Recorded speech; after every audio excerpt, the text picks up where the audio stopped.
દરેક વિદ્યાર્થી મિત્રોનું યુનિક એકેડમીમાં ફરીવાર હાર્દિક સ્વાગત છે. આજે આપણે ફરી એકવાર ગુજરાતીના વ્યાકરણ સાથે સમાસનો ટોપિક આપણો ધ્યાનમાં લઈશું અને સમજશું. આપણે ઘણા બધા વ્યાકરણના વિડીયો પણ લઈને આવશું. આપણે લાસ્ટ વિડીયોમાં દ્વંદ્વ સમાસ, તત્વપૂર્વ સમાસ અને મધ્યમ પદલોપી સમાસ, બરાબર, આટલા આપણા વિડીયો ટોપિકમાં જોઈ લીધું છે. હવે આપણો આવે છે કર્મધારય સમાસ. કયો સમાસ? કર્મધારય સમાસ વિશે જોવાનું છે. મેં તમને લાસ્ટ વિડીયોમાં પણ સમજાવ્યું છે અને આગળ પણ હું તમને એક વસ્તુ રિપીટ કરીશ કે કોઈ પણ વ્યાકરણ હોય, કોઈ પણ ટોપિક હોય, એને તમે ગોખો નહીં, મોડે નહીં કરો, એને સમજો. જેટલું તમે સમજશો વધારે એટલું તમને ઇઝી પડશે. સૌથી પહેલાં કર્મધારય સમાસ કોને કહેવાય? જે સમાસના બંને પદો વિશેષણ અને વિશેષ્યથી જોડાયેલ હોય. બરાબર, શેનાથી? વિશેષણ અને વિશેષ્યથી. તો તેને કર્મધારય સમાસ કહેવામાં આવે છે. કયો સમાસ? કર્મધારય સમાસ. હવે પેપર સેટર પાછું ફેરવી શકે છે કે વિશેષણ, જે બંને પદો વિશેષણ કે વિશેષ્યથી જોડાયેલ હોય તેને કયો સમાસ કહેવામાં આવે છે. તો પછી આપણને ખબર હોવું જોઈએ કે કર્મધારય સમાસ એટલે આગ બંધ કરીને વિશેષણ કે વિશેષ્યથી જોડાયેલો હોવો જોઈએ. તો એને આપણે શું કહીએ છીએ? કર્મધારય સમાસ. બરાબર. હવે આપણે ઉદાહરણ જોઈશું જેથી કરીને તમને સમજ પડે. મહાદેવ, અહીં આપણને જોતા જ મહા વર્ડ યુઝ થઈ ગયો, એક વિશેષણ યુઝ થઈ ગયું. તો મહાન દેવ, જેને મહાદેવ આપણે કહીએ છીએ, બરાબર. તો મહા એ શું થઈ ગયું? વિશેષણ. હાસ્ય બાણ, તો હાસ્ય રૂપી, હાસ્ય એ પણ એક શું છે? આપણું વિશેષણ છે જેને વધારે ફોકસ કરતું એ વર્ડ પર. અને બીજું, કર્મધારય સમાસમાં રૂપી જેવા વર્ડ વડે તમે શું કરશો? એને વિગ્રહ કરવાનું છે. યાદ રાખજો. કયો? રૂપી. મેં અહીંયા લખ્યું છે, બરાબર, રૂપી. આપણે ઉદાહરણમાં જોશું એટલે તમને ખબર પડશે હું વિગ્રહ કરીશ. તો હાસ્ય બાણ, તો હાસ્ય રૂપી બાણ, જેને કર્મધારય સમાસ કહેવાય છે. જગન્નાથ, તો જગત રૂપી બાણ. બરાબર, સોરી, અહીં જગત બાણ નથી, અહીં જગત રૂપી નાથ છે. બરાબર, જગત રૂપી નાથ. બરાબર, જગન્નાથ તો જગત રૂપી નાથ. નરસિંહ, તો નર રૂપી સિંહ, તો નરસિંહ. સજ્જન, તો સતરૂપી સિંહ, જેને શું કહેવામાં આવે છે? સજ્જન. જો બધામાં રૂપી રૂપી રૂપી વડે જ તમારો વિગ્રહ થઈ રહ્યો છે, બરાબર. અને આગળનો વર્ડ વિશેષણ અને વિશેષ્ય છે, યાદ રાખજો. નર વિશેષણ, જગત વિશેષણ, હાસ્ય વિશેષણ, મહા વિશેષણ, સત વિશેષણ. સત વચ્ચે શું લાગ્યું છે? રૂપી રૂપી આપણે વર્ડ યુઝ કરીને એનો વિગ્રહ કર્યો છે. વાયુ, તો વેગ, તો વાયુ રૂપી વેગ, તેને વાયુ વેગ કહેવામાં આવે. તો વાયુ પણ શું થઈ ગયું? વિશેષણ અને રૂપી વડે આપણે એનો વિગ્રહ કરી નાખ્યો. જીવન જળ, તો જીવન રૂપી જળ, તો જીવન જળ. બરાબર. ફરી એકવાર, મહાદેવ, તો મહાદેવ. હાસ્ય રૂપી બાણ, તો હાસ્ય બાણ. જગન્નાથ, તો જગત રૂપી નાથ. નરસિંહ, તો નર વિશેષણ અને રૂપી વડે આપણે વિગ્રહ કર્યો છે. સજ્જન, તો સત વિશેષણ, સતરૂપી સિંહ, રૂપી શબ્દ વડે જો વિશેષણને આપણે શું કર્યું છે? વિગ્રહ કર્યો છે. વાયુ વેગ, તો વાયુરૂપી વેગ. જીવન જળ, તો જીવનરૂપી જળ. અહીં રૂપીને આપણે શબ્દો વડે વિગ્રહ કરીને કર્મધારય સમાસમાં વિશેષણ વિશેષ્યથી જોડાયું છે. બરાબર. અહીં આપણે કર્મધારય સમાસના ઉદાહરણો જોયા છે તમે, અને તમને સમજ પડી ગઈ હશે. હવે આપણે જોઈશું દ્વિગુ સમાસ વિશે. બરાબર. એક્ઝામમાં તમારા એક પણ માર્ક્સ સ્કીપ નહીં થવા જોઈએ, એવી રીતે આપણે કમ્પ્લીટ પ્રિપરેશન કરવાની છે.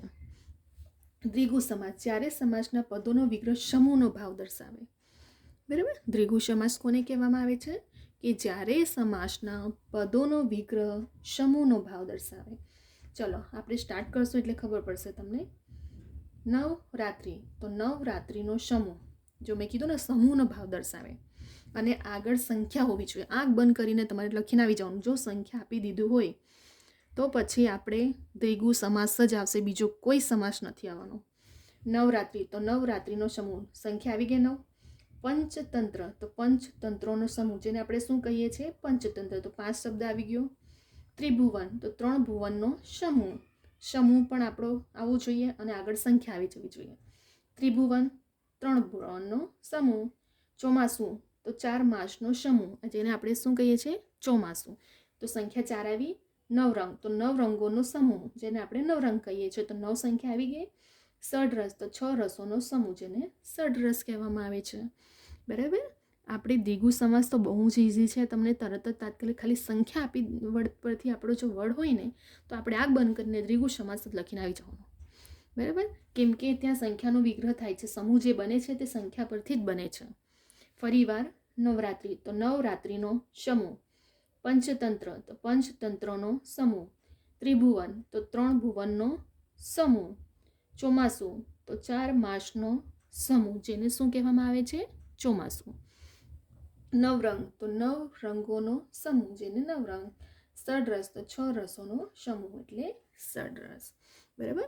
એટલે દ્વિગુ સમાસમાં જે પણ પદનો વિગ્રહ થાય છે તે સમૂહ વડે વિગ્રહ બને છે. જ્યારે આપણે એને વ્યાખ્યા તરીકે લખીએ ત્યારે બધામાં શું બની જાય છે? સમૂહ. નવરાત્રિનો સમૂહ, પંચતંત્રનો સમૂહ જે પંચતંત્ર, 3 ભુવનનો સમૂહ તો ત્રિભુવન, 4 માસનો સમૂહ તો ચોમાસું, નવરંગનો સમૂહ તો નવરંગ, 6 રસનો સમૂહ તો ષડરસ.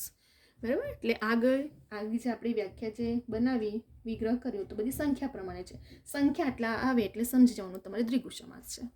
બરાબર. અહીં આપણું કર્મધારય સમાસ અને દ્વિગુ સમાસ બંને કમ્પ્લીટ થઈ ગયા છે. અને વિદ્યાર્થી મિત્રો, તમને સમજ પડી ગઈ હશે. તમે નોટબુક પેન લઈને બેસજો, બધા પોઈન્ટને નોટ પણ કરી લેજો, ઉદાહરણ પણ લખજો, જેથી કરીને એક્ઝામના દિવસે ખાલી તમારે રિવિઝન કરવાનું રહેશે. બરાબર. તમને એક્ઝામ્પલ જોતાં અને ઉપરના પદનો વિગ્રહ કઈ રીતે થાય છે તે જોતાં તમને તરત જ ખ્યાલ આવી જશે કે કર્મધારય સમાસ કોને કહે છે અને દ્વિગુ સમાસ કોને કહેવામાં આવે છે. જેવી રીતે આપણે કર્મધારયમાં રૂપી અને વિશેષણ વડે આપણે વિગ્રહ કર્યું, દ્વિગુ સમાસમાં આપણે સમૂહ અને સંખ્યા વડે વિગ્રહ કર્યો છે. બરાબર. તો આપણો કર્મધારય સમાસ પણ કમ્પ્લીટ થાય છે અને દ્વિગુ સમાસ પણ કમ્પ્લીટ થાય છે. જેમાં આગળ કર્મધારય સમાસમાં શું હતું? વિશેષણમાં આગળ મહાન, બરાબર, મહા હોય, વિશેષણ કે વિશેષ્ય હોય તો આપણો કર્મધારય સમાસથી વિગ્રહ બને છે. અને પાછળ વચ્ચે આપણી રૂપી વડે જેવા શબ્દ વડે વિગ્રહ કરવામાં આવે. દ્વિગુ સમાસમાં શું થઈ ગયું કે સમૂહનો ભાવ અને આગળ સંખ્યા વડે હોય છે. બરાબર. તો દરેક વિદ્યાર્થી મિત્રો, આપણો સમાસનો પોઈન્ટ એટલો પણ હાર્ડ નથી કે દરેક સ્ટુડન્ટ માર્ક્સ છોડીને આવી જાય, સ્કીપ કરીને આવે. આપણે સમાસમાં પણ એક પણ માર્ક્સ જવા દેવાનું નથી. બરાબર. પછી ક્લાસ 1માં આવે, ક્લાસ 2 કે ક્લાસ 3માં આવે, પ્રિલિમમાં આવે કે રિટન એક્ઝામમાં આવે. બરાબર. અને હોય જ છે. ગુજરાતી વ્યાકરણના આ ટોપિક તો દરેક એક્ઝામમાં હોય છે. વ્યાકરણ 1 માર્કના સમાસ, અલંકાર, છંદ, ગુજરાતી ગ્રામરના ઘણા બધા ટોપિક પૂછાય છે. તો આપણે તો 1 માર્ક્સ પણ બહુ ઇમ્પોર્ટન્ટ છે. તો આપણો અહીં કર્મધારય સમાસ અને દ્વિગુ સમાસ કમ્પ્લીટ થઈ ગયો છે. વિદ્યાર્થી મિત્રો, તમને આ વિડીયો ગમે, સમજ પડી ગઈ હશે તો તમે બધું પોઈન્ટ આઉટ પણ કરી લેજો. બરાબર. લખી લેજો નોટમાં, જેથી કરીને એક્ઝામમાં કામ લાગશે. તમને ગમે આ વિડીયો તો લાઈક, શેર, સબસ્ક્રાઈબ કરો. બીજા બધા વિદ્યાર્થી મિત્રોને પણ શેર કરો આ વિડીયો, જેથી કરીને દરેક વિદ્યાર્થી સુધી પહોંચે. બરાબર.